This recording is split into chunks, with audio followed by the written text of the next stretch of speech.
नमस्कार साथियों और प्यारे मित्रों, स्वागत है आपका ज्ञान गंगा आयुर्वेद क्लासेस में। आज हम लोग बात करने वाले हैं रसशास्त्र भेषज कल्पना के अंतर्गत पंचविध कषाय कल्पना में हम लोग बात करेंगे उसके डेरिवेटिव कल्पना के बारे में बात करेंगे। तो सबसे पहली जो कल्पना थी स्वरस कल्पना, और उसके बाद हम लोग देखा था कल्क कल्पना। कल्क कल्पना का जो डेरिवेटिव होता है वो होता है चूड़ कल्पना। तो चूड़ कल्पना के बारे में बात करेंगे, बहुत छोटा सा लेक्चर होता है। देखेंगे ये कल्पना ना होकर उपकल्पना है, क्योंकि ये किसी का डेरिवेटिव है। कल्क का डेरिवेटिव, इसलिए इसको क्या बोलते हैं, उपकल्पना, अर्थात सेकेंडरी डोजेज फॉर्म है। जबकि जो जो प्राथमिक कल्पनाएं होती है स्वरस कल्प क्वार्टिन पार्ट, इसको प्राइमरी डोजेज फॉर्म के नाम से हम लोगों ने देखा है सिलेबस में। तो यहाँ देखिए उपकल्पना का अंतर्गत है चूड़ कल्पना, जो है सेकेंडरी डोजेज फॉर्म इसको कहते हैं। अब ये जो चूड़ कल्पना है ये किसकी उपकल्पना है, किससे डिराइव हुई है, मतलब कल का अर्थात चूड़ को अगर सुखा देंगे तो पाउडर फॉर्म हो जाएगा, तो इसलिए इसको चूड़ कल्पना कहते हैं। देखेंगे कल्क कल्पना के अंतर्गत आता है। कल्क के अंतर्गत इसलिए आता है, कल्क को अगर सुखा देंगे तो चूड़ बन जाता है, इसलिए इसका डेरिवेटिव है कल्क का जो डेरिवेटिव चूड़ आता है। अब देखेंगे परिभाषा, है ना, कल्क की परिभाषा क्या है, तो इसके बारे में बात करेंगे कि इसको समझना क्या है। जैसे अत्यंत शुष्क द्रव्य है, बहुत ही सूखा द्रव्य है, सूखा द्रव्य को क्या करेंगे, तीन विधि से इसको हम लोग चूड़ रूप में कन्वर्ट करेंगे। पहला मेथड है शिला पर पीसकर, अर्थात पत्थर पर पीसते हैं, जो प्राचीन पद्धति थी।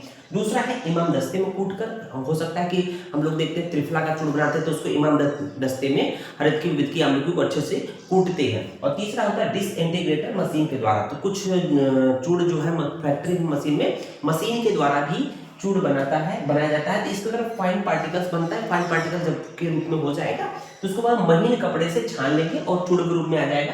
जब ये चूड़ बन जाएगा इसको क्या करेंगे, शीशे के पात्र में रखकर ढक्कन बंद करके रख देंगे, मतलब एयर टाइट करके बंद करके रख देंगे और उसको यूज करेंगे। तो ये कुछ विधियां हैं, मतलब इसको इस तरह से बनता है, चूड़ का निर्माण होता है, परिभाषा इस तरह से बोला गया है। अब बात करते हैं चूड़ के पर्याय, जो कि वेरी वेरी इंपॉर्टेंट है। चूड़ के पर्याय, चूड़ कल्पना के पर्याय क्या है, रज, देख रहे होंगे रज, रज मतलब चूड़ होता है, धूली होती है। छौद्र, छौद्र भी कहीं ना कहीं चूड़ का पर्याय है। शुष्क कल्क, देखिए वेरी वेरी इंपॉर्टेंट है, कल्क तो कल्पना है लेकिन शुष्क कल्प अर्थात सुखा देंगे तो क्या होगा, चूड़ हो जाएगा, इसलिए बोल के शुष्क कल्प। अब बात करते हैं कि जो चूड़ कल्पना है उसकी मात्रा कितनी होती है। चूड़ की मात्रा क्या होती है, चूड़ की मात्रा है 1 तोला। 1 तोला देख रहे होंगे, 1 तोला। और इसमें देखेंगे जो चूड़ कल्पना में प्रक्षेप द्रव्य की बात करती है, तो प्रक्षेप द्रव्य देखेंगे कल्क के समान होता है। तो कल की बात हम लोग पढ़े थे, उसमें कल्क में जो भी उसकी प्रक्षेप द्रव्य की मात्रा थी उसको हम लोग याद कर लेंगे। लेकिन ध्यान रखना है कि इसमें शर्करा जो होती है, जहां पर समभाग थी यहाँ पर 2 गुना शर्करा काउंट की गई है। कल्क के समान है प्रक्षेप द्रव्य, लेकिन शर्करा 2 गुना हो, 2 भाग है। अब ये बात कर लेते हैं कि भावना द्रव्य की बात करते हैं। चूड़ में भावना द्रव्य क्या होती है कि जो भी द्रव्य बने हुए उसकी पोटेंसी को और बढ़ाने के लिए क्या करते हैं, भावना द्रव्य देते हैं। उसकी मात्रा कितनी होनी चाहिए भावना द्रव्य की, तो सभी चूड़ पदार्थ, मान लीजिए चूड़ बनाया आपने, 100 ग्राम चूड़ बनाया, 100 ग्राम चूड़ बनने के बाद सभी चूड़ पदार्थ जितने द्रव में, मतलब जितने मात्रा में जो चूड़ है उस द्रव में जितनी मात्रा में डूब जाए या अच्छी तरह से गीला हो जाए, वही उस चूड़ की भावना द्रव्य की मात्रा होती है। अब देखेंगे कुछ चूड़ के उदाहरण, हम लोग दैनिक जीवन में इसका उपयोग करते हैं। देखेंगे हिंगवाष्टक चूड़, तो आपने देखा होगा किसी को पेट भूख नहीं लगती, पाचन मतलब कि अगर खाना नहीं बचता तो क्या करते हैं, हिंगवाष्टक चूड़ देते हैं, है ना। मंदाग्नि कंडीशन देते हैं, अर्थात जिसकी जठराग्नि धीमी हो गई है।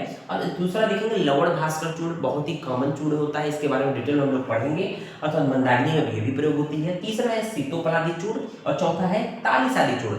सीतोपलादी चूड़ और तालिसादी चूड़ दोनों का जब खांसी आती है उस केस में दिया जाता है। थोड़ा सा अंतर होता है जब हम लोग राजस्थमा पढ़ेंगे, तो राजस्थमा प्रकरण में आया है कास मतलब कफ या खांसी के से रिलेटेड। इस कंडीशन में आपको ये सीतोपलादी जो है चटाती है ना, शहद के साथ चटाती है, और तालिसादी चूड़ भी देने को बोला गया है। तो इस तरह से हम लोग का ये चूड़ कल्पना कंप्लीट होता है। उम्मीद है ये लेक्चर आपको समझ में आया होगा। धन्यवाद।